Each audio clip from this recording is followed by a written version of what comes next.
The first Final Four for both of these schools, Gonzaga, South Carolina, proven a lot of people wrong. I like both of these coaches, Few and Martin.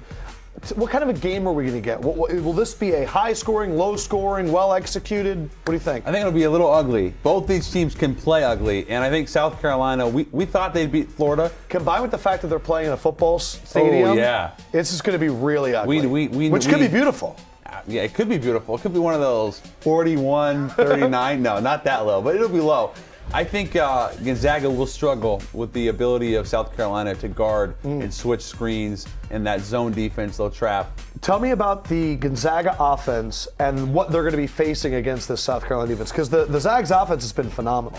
Yeah, that's typically Mark Few teams are really good offensively, and this team might be his best. Certainly, I think his most dynamic. This strategy of kicking it out and shooting threes, will that work against South Carolina? It'll work, but only if you don't allow Karnowski to get in a rhythm in the post, and that means both scoring and passing. If you double late, then you're talking about a totally different player than somebody who is getting a rhythm and is starting to realize that I'm 7'1", I'm bigger and stronger than everybody.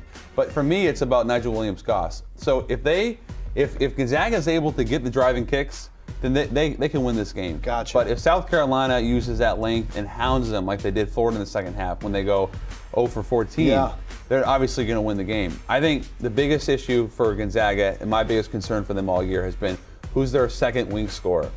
It was Jonathan Williams against Xavier, but it's not really his game. Gotcha. They need somebody, Jordan Matthews, to go for 15 to 20 to win this game. I think this has been a huge coming out party for Sindarius Thornwell. He has been maybe the player of the tournament thus far. Yeah. What do you expect out of him against Gonzaga? Who is going to be guarding him for the Bulldogs? Well, people in Columbia are saying, hey, we've been telling you this all year, and he's been great. I think the biggest issue from a defensive side of the ball for Gonzaga is this guy, and it's really not close.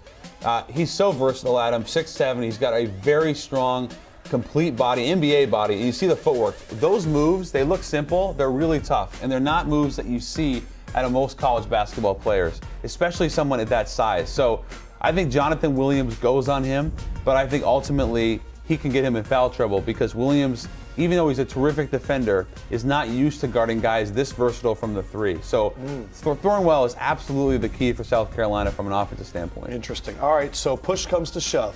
Phoenix, Final Four, Schultz, who you picking? I like South Carolina. Wow. I'll go 77-70, so maybe a little more points than we talked about. But they've come back in 3 games in this tournament. Even if Gonzaga hits a barrage, they will then limit it. They'll adjust. And I just think they are so confident right now, as are the Zags. But ultimately, South Carolina, to me, more athletic, more physical, a little more talented. Wow. It's been an incredible run for both schools. Can't believe we're here. But South Carolina, according to Schultz, headed to the final game. We'll see what happens down there in Phoenix.